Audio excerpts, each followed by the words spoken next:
Peggy 18. Previously on Brotherhood Diaries. Rome is 3 times the size of Florence, so it made sense for us to introduce the horse in the city. As a player, you totally get to customize your own assassin. With this, the player will have some pretty kick-ass allies to help him fight the Borgia. The papal troops march across the countryside, conquering the cities of Italia one by one. Only Ezio Auditore da Firenze stands between the Templars and his brilliant, ruthless general, Cesare, and his ambition. Welcome to Assassin's Creed Brotherhood Diaries. In Assassin's Creed Brotherhood, Ezio is facing his toughest foe ever. Cesare Borgia is the perfect nemesis. And basically, he can do whatever he pleases. He's got unlimited resources, being the general of the papal armies. He's really, really ruthless, and truly Ezio's biggest challenge to date. To unite Italia, I must have every institution under my control. He's trying to take over the whole country and unite it under the Templars.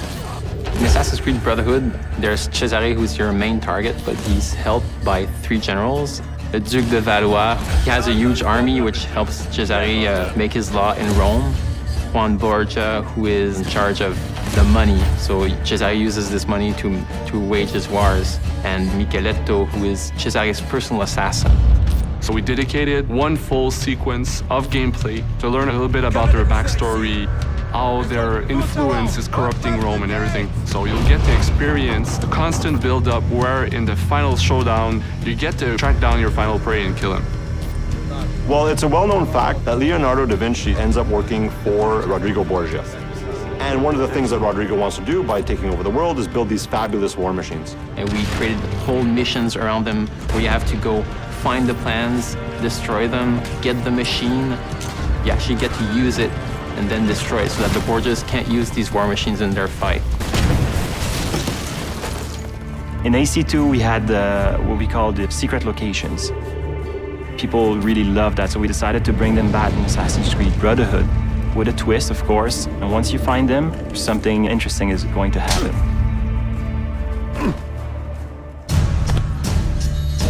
And then there's gadgets like crossbow that I've wanted to use since AC1. Now we have it in the game with upgrades on it. There's also the parachute, which is based off one of Leo's drawing that will permit you to glide if you jump from high enough buildings. Our new strategy for combat in Assassin's Creed Brotherhood is to strike first and strike fast. We wanted to reward those that really had a more aggressive approach to it. We wanted the player to feel badass when he was performing these counter kills. So that became sort of the trademark of what the combat system is. You may have noticed there are now enemies with guns. If you know a bit of the history of Rome and of Leonardo, those assets end up in the hands of the Borgia. So what you have is now we have enemies that are a lot more aggressive, but at the same time, Ezio is a lot faster of a fighter. The Papal Guards are basically the ultimate elite guards that we're going to have in Assassin's Creed Brotherhood. Their sole purpose is to kill Ezio. They're super brutes, they're super agile. They'll sucker punch you all the time. They'll have 2 people hit you at the one time. So they have the best of all the other archetypes. So it's all about mastering not only the combo system, but also mastering your defensive strategy and your offensive strategy as well. The coolest move I've seen is this extremely violent move with both the sword and the gun.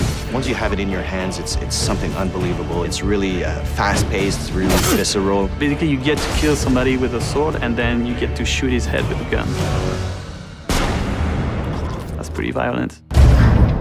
Next on the Brotherhood Diaries. You're going to go to a harbor in Naples. You're going to experience an entire other country. You're going to get to go to Spain.